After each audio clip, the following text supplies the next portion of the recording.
የተከበራችሁና የተወደዳችሁ የእንረዳቱ ቤተሰቦችና ወዳጆች እንደምን ከረማችሁ?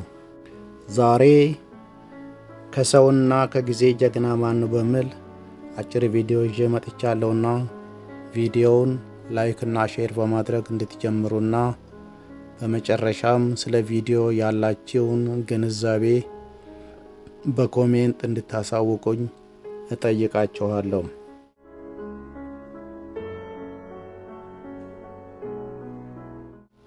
ከሰውና ከጊዜ ጀግና ማን ነው?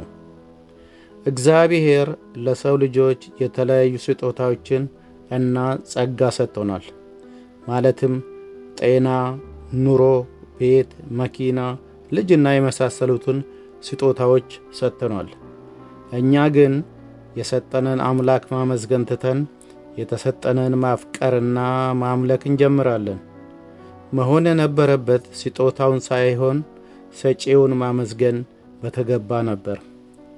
አሁን የምንኖርባት ምድር ዛሬ የምንረግጣት ነገ ግን ጣሪያችን ትሆናለች፣ ወደ ታችም ትረግጠናለች።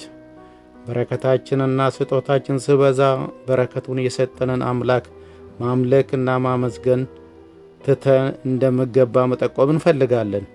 ምክንያቱም በተሰጠን ጸጋ የምንኩራራና ሌሎችን መረማመጃ የምናደርግ ከሆነ መስጠትም መውሰድም የሚችል ፈጣሪ በማመስገን የተሰጠንን ጸጋ ለሌላቸው በማካፈል በፍቅር ልንኖርና የተሰጠንን ጸጋ ልንጠቀምበት ያስፈልጋል። በርዕሱ ለተጠቀሰው ጥያቄ ትክክለኛው መልስ የሰውና ከጊዜ ጀግና ማን ነው ለሚለው የጊዜ ጀግና እንጂ የሰው ጀግና የለም ነው መልሱ። የዛሬም በዚያው አበቃው። ሳምንት በሌላ ቪዲዮ እስከምንገናኝ ቸር ሰንብቱልኝ። በሰላም ያገናኘን።